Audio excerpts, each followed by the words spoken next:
All right. So today we are going to talk about, we're going to talk about a topic that's actually really important. I get asked quite a bit. All right. We're going to talk about what happens at, when you scale your business. Like, okay, so your average home care agency, according to uh, a more recent Home Care Pulse report, is right around $2 million. Okay. So that's what's considered the median revenue in the home care industry. So, again, it could go up, it could go down a little bit depending on where you are. There's a number of factors involved in this, but the median, if you take, the wealthiest and you take the poorest, you go right smack in the middle. That's where most people operate, and we're looking at about $2 million in average annual revenue. I'm sorry, median annual revenue. So, what happens? What happens when you hit that point? A lot of times, you end up as owners with different bottlenecks, stoppage points. We hit kind of a plateau, so to speak. Some agency owners hit that number right around 3.5 million.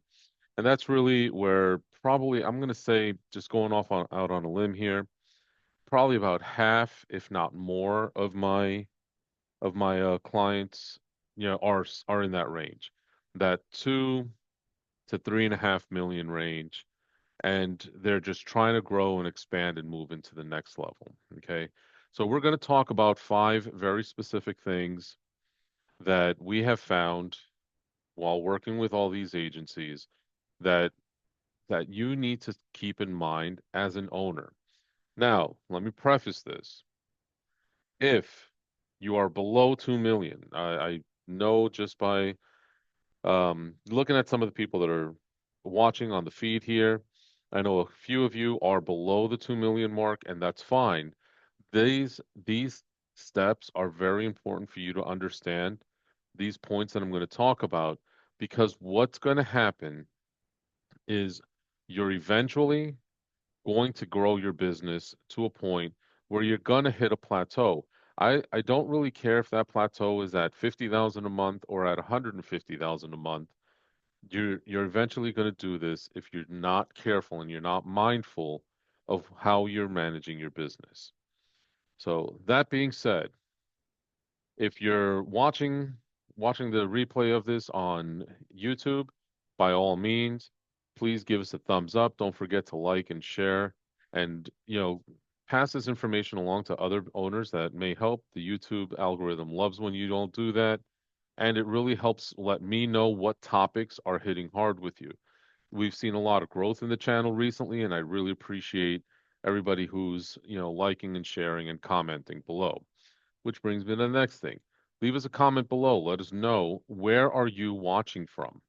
We like to know, so this way we can get a good idea as to where people are participating from, and and if you have any topic requests, something you really want us to go over, please leave a comment in the section below, wherever you are. If you're watching this on, as a result of the Facebook Live, if you're watching the replay on YouTube, or if you just happen to stumble across this on any of the other social media platforms, such as, LinkedIn, or because those are the places where I really spend the most of my time. All right, so that being said, let's go ahead and get started. Okay. So let's talk about number one. Okay. First thing that you need to do if you want to really grow and scale your business, when right around that time you're hitting these plateaus, you want to start to shift from operational leadership into strategic leadership. What do I mean by that? That means you need to stop being the fighter in chief and start being the CEO, that uh, you know, chief executive officer. Okay. You have to move their mindset. Okay. So you want to start looking at, if you're not quite there, if your revenue's not quite there and you're unsure where to begin, you want to start looking at how you can build that bench for leadership. What is it that needs to happen?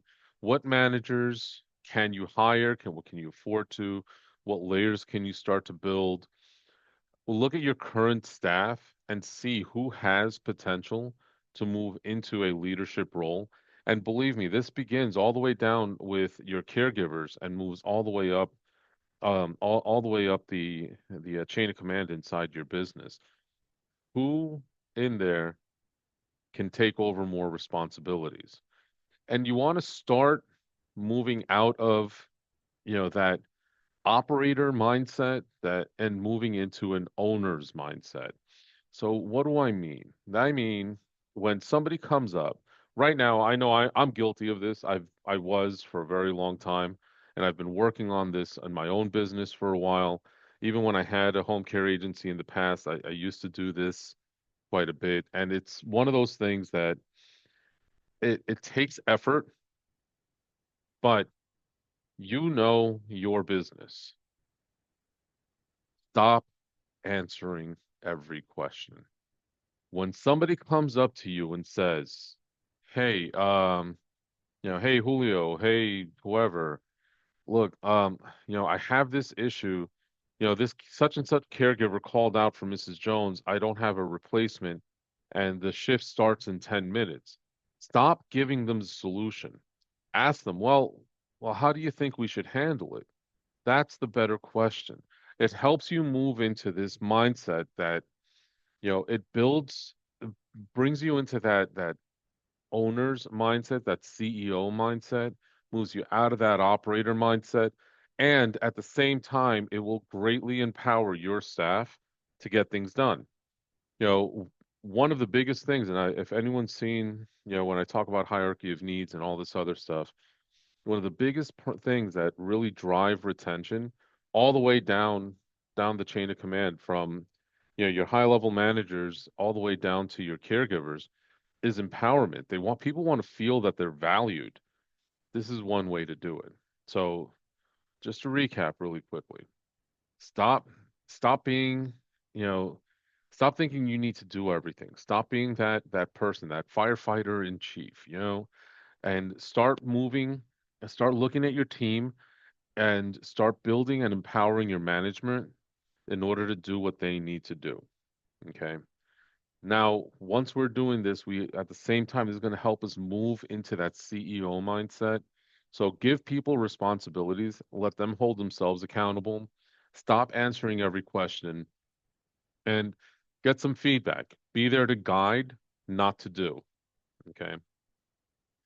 Which brings me up to, you know, point number two. All right. Point number two. You want to make sure that your client mix and your margins per hour are what you're focusing on. More hours is not always better. Okay. I'm going to say it a little loud for the people in the back that don't want to hear this. More hours aren't always better. What you want to do is you want to start by taking a look at what's your payer mix look like. If you're 90% Medicaid, 90% private pay, 90% veterans, whatever it is, you have to take a really hard look at this, especially now. At the time of us filming this and of this live, we're talking about, March 22nd, 2025. Okay. There's a lot of things in flux in the US government right now, and there's a lot of things in flux in the economy. I don't care where you sit politically, it's just a fact. All right. So the reality is this: if you're not analyzing and taking a solid look as to where your revenue is coming from, any one of them can change dramatically. Make sure you have a, s- a mix that's built on sustainability. If you're doing primarily Medicaid, make sure you have enough long-term care, enough waiver, and that you have enough private pay, all of these things to sustain the business and allow for continuous growth. Take a look at what you're paying your caregivers. Analyze your mix of staff. How many of your caregivers are best for Medicaid, how many of your caregivers are best for private pay.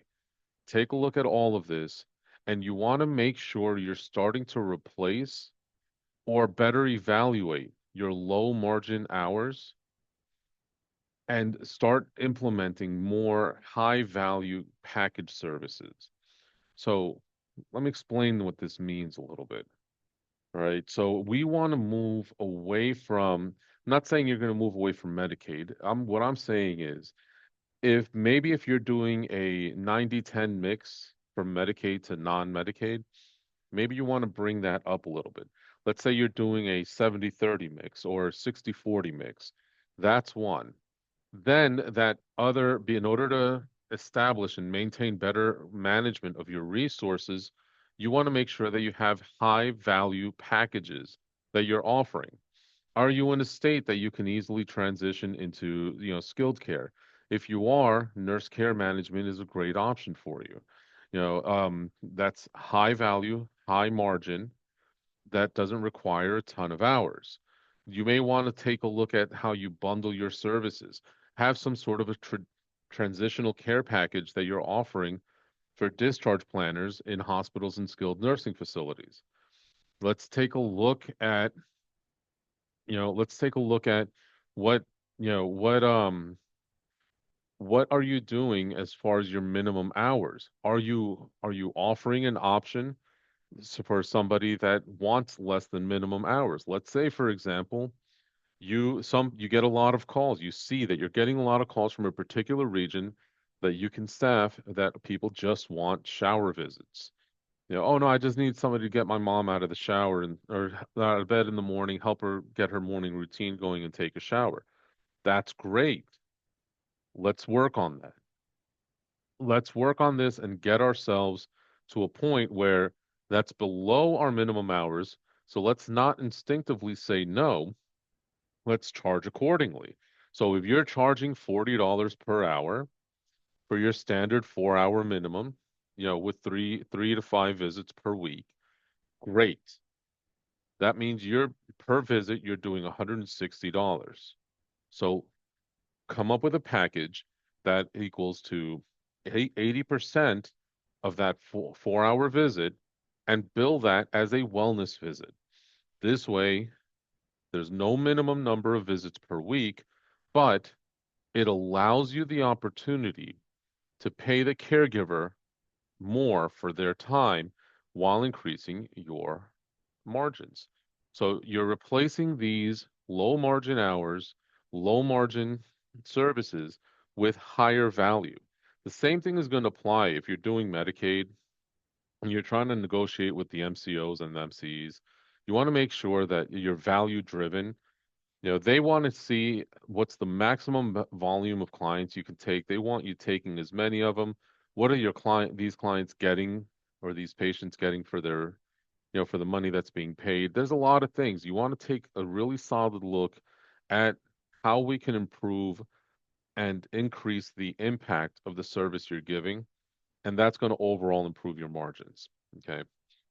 So, and again, I can't stress this enough. More hours isn't always better. Okay. So for now, so far we've gone, you want to switch from an operational mindset or leadership style into a strategic leadership style. And we want to make sure that our client and margins, they're optimized per hour. Okay. So take a look at this, replace your low margin with high value packages or with high value services. Even in Medicaid, you can do this. Make sure that you have a good mix of payer sources and keep in mind that, more is not always better. Okay. So now, number three, you want to make sure that your mid-level management is encouraged to drive performance. Okay. So if your team, depending on how it's built, okay, and this is something that every agency is going to be built a little bit different. Some agencies are going to need, some of these agencies are going to need more management. It's going to depend on your billable hours. It's going to depend on your area. It's going to depend on the quality of your caregivers, your recruitment, your retention processes. There's a lot of things that goes on. But what you want to make sure that your clinical supervisors, your care coordinators, your scheduling leads, your field supervisors, that they're all encouraged and empowered to drive forward growth. So, how do you do this? You want to make sure you have different accountability layers. Okay. So, you have your caregiver. Your caregiver reports to a field supervisor. Your field supervisor will report to the scheduler or care coordinators. They may report to your scheduling leads. They may report to your upper management. So this does a couple of things. Number one is it creates all, like I said, these layers of accountability, which is actually going to help your recruitment and retention of caregivers. Caregivers will feel like they're being listened to, and not only will they feel they're being listened to, they will also feel that if they have an issue that cannot be solved immediately, they can have somebody else to go to. And the other thing is your clients, the satisfaction of your clients overall will be better. Keep in mind, a lot of your clients are attached to your caregivers. They have an emotional connection. They've been with them for a while. There's a number of things going on here. So you want to make sure that your caregivers are being heard and that they're speaking well about how things are handled in the company. And the clients also, if they have an issue, they want to feel that they can go to other people as well, that there will be resolution to this. So and all of this kind of builds upon itself. All right. So when you're thinking more strategically, you're empowering your managers, you're putting more managers in place, you're looking at your team, seeing who can step up.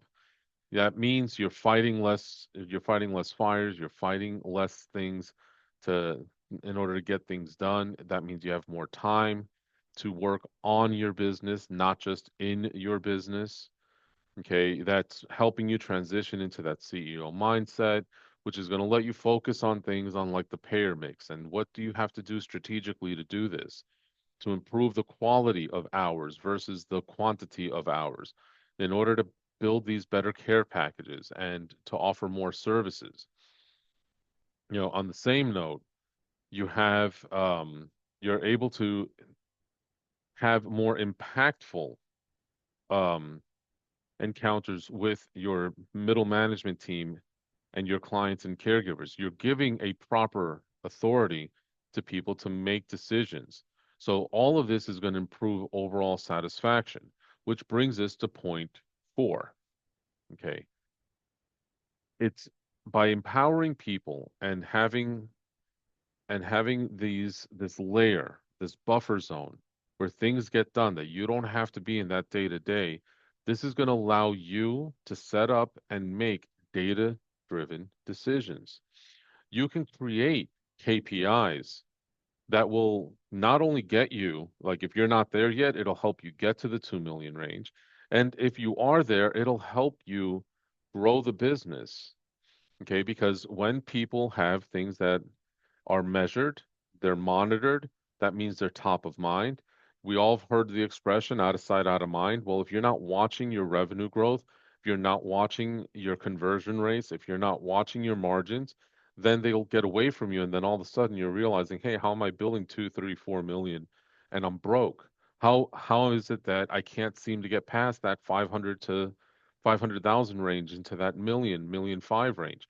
All of these things, so you want to be able to make data driven decisions. And that means you have to have KPIs. You have to have KPIs that are tracked weekly, monthly, quarterly, and annually. You're going to use this data to now reduce your non-billable overtime. You're going to improve your caregiver utilization. You're going to be able to predict the needs you have based on the fluctuations of clients, different seasons. So we just did an analysis, for example, not too long ago for a company that we found that a time where many agencies are busier, which is towards the end of the year, the holiday season, they actually see big slumps year over year over the last 3 to 4 years. So now that allowed us to help guide them to build better KPIs So they can now create predictability on their staffing needs. When do they need to increase their staffing and recruitment processes? When can they fall back a little bit on it? And when do they need to concentrate more on client acquisition? So all of these things are going to help you make better decisions, and all of this create a more sustainable growth model. And there's a big value in these dashboards as well. You can find them, you can make them. They're not terribly hard. A lot of your scheduling software has this data in there, but you can actually put some real-time dashboards and forecasting tools in place to help you monitor these things. Brings me up to number 5. Okay. The fifth thing that you want to make sure you're doing, especially if you're moving towards that 2 million range, or if you're trying to break past that $2 million range, you want to make sure that you have good, solid strategic partnerships. And especially if you're new or if you're moving up the chain, you want to make sure that if you're not already prepared for a sale, that you're moving towards that. Okay. M&A, mergers and acquisitions. It's going to happen. A very, very solid person that I've worked with, who's been who's co-hosted a number of episodes. Those of you may know her, Jennifer Ramos. She says it best. We're all going to exit at some point, whether it be sale, inheritance, or death. We're all going to exit our businesses. 100% of us, 100% of the time. So you should plan for your exit from day one. And if you're not ready and you've been ready if you've already been in business for a few years, start planning for it now. Okay. The reality is this. We're going to take this into two parts. The strategic partnerships is going to be helpful because that's where your referrals come in. So you want to make sure that your agency is positioned to attract high value partnerships. Okay. Or if you're at the point where you want to transition out, that you are able to attract high quality acquisition offers. So that means you have to have systems in place in your business so that things run smoothly. You want to make sure that your value is in place. You want to make sure that your relationships with your referring partners, that they are rock solid. Big thing, my personal pet peeve. Take a look, evaluate all your relationships that you currently have with your skilled nursing, your hospitals, your assisted livings, all of these people that send you clients throughout the course of the year. Do they have relationships with your agency, or is the relationship with key members of your staff? Ask yourself that, because if they are with the key members of your staff and you have not done a good job at building relationships with your agency, that means that certain players in your business are not replaceable, including yourself. Owners do this a lot. They build solid relationships, especially smaller mom and pop, not non-corporate entities. They have a tendency to do this. The relationship is built on the back of the owner or upper management or people that have been with the agency for a long time. Time comes when they go to sell, and all of a sudden these deals fall apart because clients start walking away or the referrals dry up. Make sure that you have a very clear understanding of how to build that relationship with your agency, right? It's going to help you. And then if you haven't done it yet, even if you are in the early stages where you haven't even gotten your licensing yet, but you're thinking about getting into home care, or if you're in that, 3, 5 million, heck, some of my clients are in the 30, 40, 50 million range. You got to make sure that you do this at some point. You want to make sure that you have a 3-year roadmap that's going to help push your business to where you want it to go. Are you looking to get out in the next 3 years? What's your game plan? Are you looking to expand in the next 3 years? Are you going multi-state, multi-location within your state? Are you just looking to cash out? You have to think about this, and there's a lot of things that go into play. So is your business ready?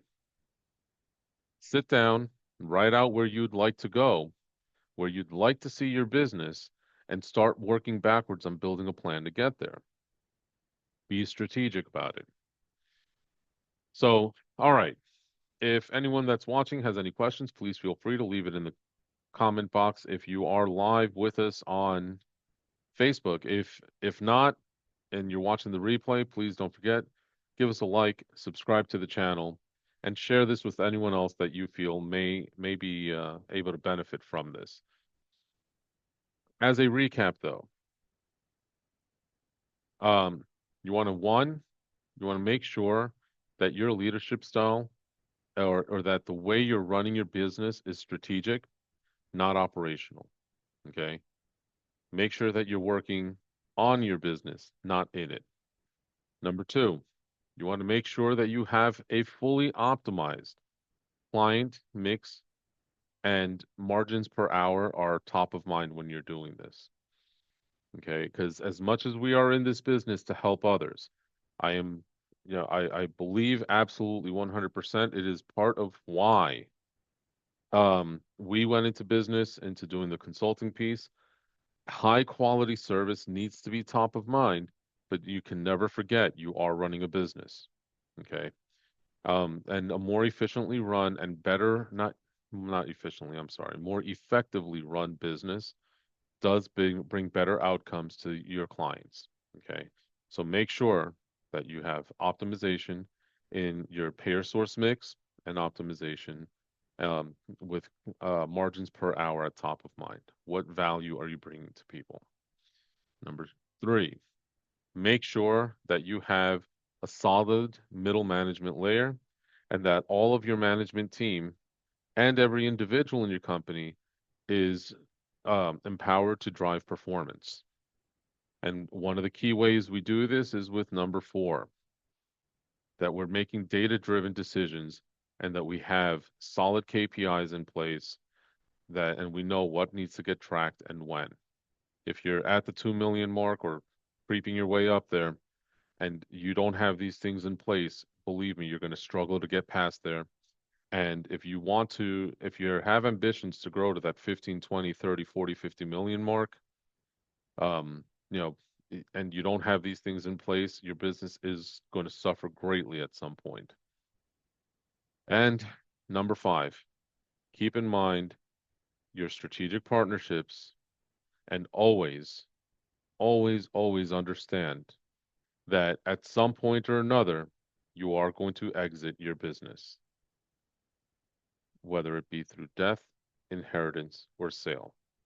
So these partnerships, everything that you're doing, everything that you've built and sacrificed and have worked and dumped your blood, sweat, and tears into, at some point is going to go and be in someone else's hands.